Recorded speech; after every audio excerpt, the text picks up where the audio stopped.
Hey everybody, it's Kyle with Anthem with today's Anthem Tech Tip Tuesday. Today we're going to discuss super subfront setting in the new MRX-X40, AVM70, AVM90 products.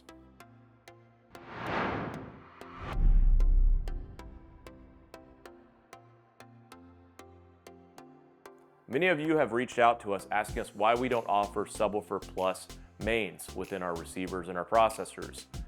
Now we do. On the new MRX-X40, AVM70, 90 models, we have the capability of offering subwoofer plus your front mains with no crossover.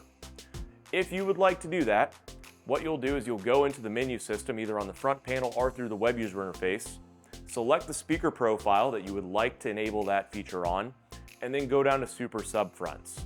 When you enable super subfronts, it is going to double up the bass frequency response from your front main speakers and from your subwoofer.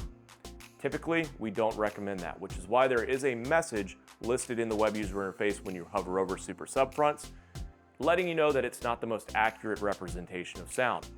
We would always want to make sure that we're using bass management to provide the best overall listening experience.